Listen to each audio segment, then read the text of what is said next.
Now it just so happened that Ralph chose that exact moment to trudge despondently towards this exact intersection. He was too busy practising his despondency to notice the car stopped at the corner, or the smirking occupant. Samantha, however, noticed Ralph, despite the distance between them. Her smirk quickly turned to a smile. She gave him a quick bit of ocular reconnaissance, and liked what she saw. She mused to herself upon this very theme. I could do with a bit of that at the moment. She may have been giving Ralph a bit of ocular reconnaissance, but she didn't seem to recognise him from their previous encounter on the railway footbridge. If she had, I would have told you. I hold nothing back. Ralph was still oblivious to the car and the smiling occupant, yet he chose that exact moment to cross the road in front of her. He probably didn't deliberately choose that moment. It just so happened that his slow, despondent trudging had resulted in him arriving at that particular juncture in time and space at that exact moment.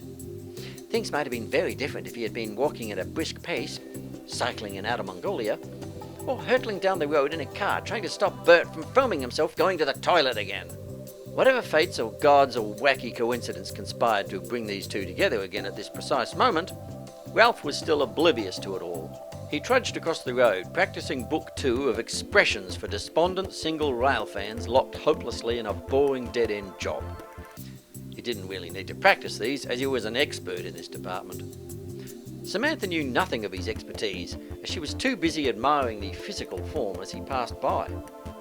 Her arousal got the better of her, and she couldn't resist the urge to lean on the steering wheel for a better look at his passing arse.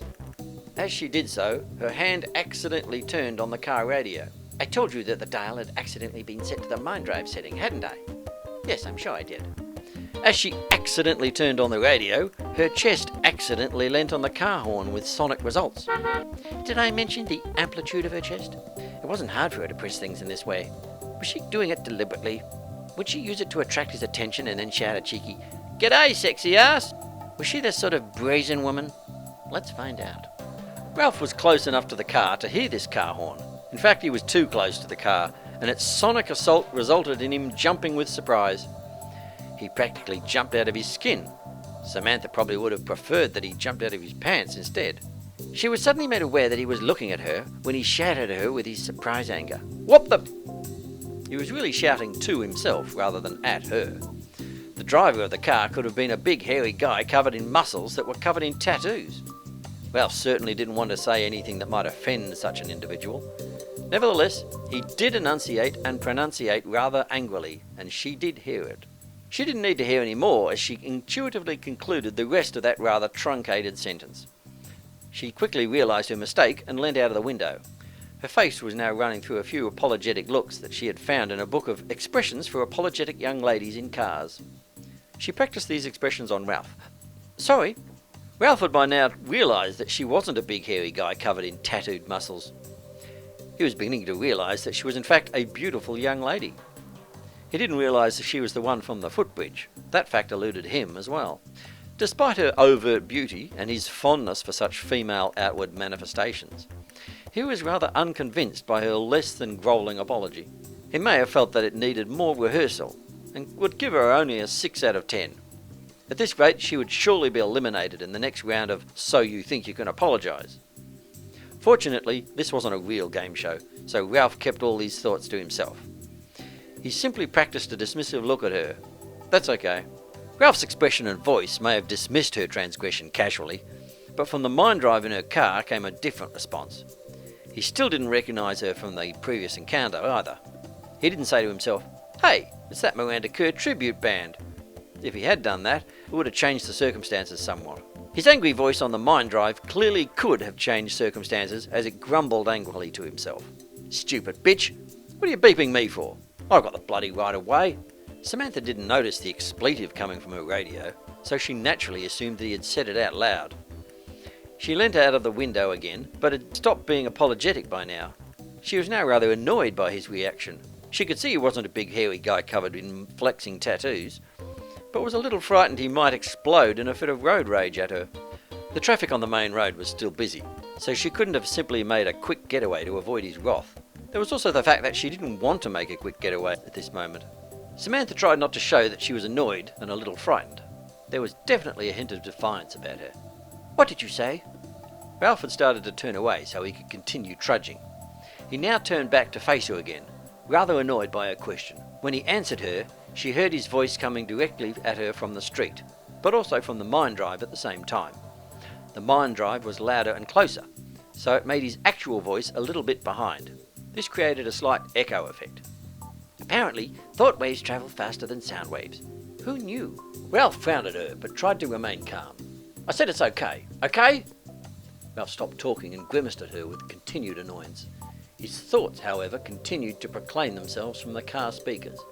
What, are you deaf or something? His angry grimace suddenly softened, and he admonished himself. His lips remained clenched together, but the sound of his mind kept pouring forth from the speakers. Yeah, that's right. You finally meet a hot, sexy babe, and all you can do is shout at her. Samantha noticed his lips weren't moving. They were so tightly clenched, she assumed he must have been breathing through his nostrils, or else he would suffocate. She was naturally confused by this seemingly disembodied anger. She didn't miss the reference to a hot, sexy babe, though. Ralph was none the wiser about his forth-pouring thoughts. He was too busy clenching his lips together in self-contempt. I should have said something witty and spontaneous. His face suddenly took on a bit of a suave seduction as he raised his eyebrows at her, with a definite hint of macho coming from the mine drive. Used a bit of the old studmeister charm on her. He had stopped trying to look suave and seductive, and was back to frowning. Nah, she wouldn't be interested anyway. Suddenly, contempt came pouring forth from the speakers. I know her type. Samantha was still confused, but was also suddenly intrigued to know exactly what type of girl she was, other than a red-hot sexy babe. Before Ralph could telepathically enlighten her, he turned away. She saw this and was a little disappointed. He then quickly turned back to look at her with a bit of harsh scrutiny. It wasn't a mute scrute by any means. His face was full of grimace, and the voice from his mind was full of resentment. You and your bloody blue car! Resentment quickly turned to more contempt, and it showed in his face and voice simultaneously. Apparently thought waves travel at the same speed as light waves. Another interesting fact. Ralph wasn't just contemptuous of her, it was also her fashion sense. You think you're so flash with your short skirt and your low-cut frilly blouse. Ralph suddenly craned his neck to try and see Samantha's skirt. From his vantage point on the footpath across the road, he wasn't able to see down into the car, and was disappointed by this. But it didn't stop him from dwelling on it. I can't even see your skirt, but I'm imagining it's quite short. His voice continued with unabated contempt, but definitely tinged with lust. Look at those tits. They're virtually hanging out. Samantha looked down at her actual cleavage and noted other virtuous virtues. She then looked suspiciously out the window at Ralph. She was naturally rather offended by this blunt assessment of her assets, except the part of her that was secretly pleased that he had noticed. That plunging neckline had not been a waste of money. He could no doubt see her plunged assets with the aid of some craning. He didn't have to imagine them, but he may have over-exaggerated their status, or overemphasized their importance. He continued in his blissful ignorance of her unauthorized access to his most intimate thoughts as he continued his unauthorized visual access. Where is a policeman when you need one? He looked at her with a frown, but didn't say anything through his clenched teeth. His thoughts on her cleavage continued to be intimate in the extreme and most unauthorized. They're positively screaming, "Fondle me! Lick me!" Any look of shock or embarrassment on Samantha's face was ignored by him, as he was too busy hurling his contempt at her, or his lust. You're nothing but a tramp. Harlot! Slut! She was certainly startled by these words, and slut was definitely going way over the top as far as she was concerned. No, that was not a twinge of arousal. No, it was not. Ralph didn't notice this. He suddenly stopped frowning and turned away. He may have finally felt self-conscious about thinking all this directly in her face. His face was turned away from her, but his thoughts were still being broadcast loud and clear. Oh, great. Now I've got a hard-on.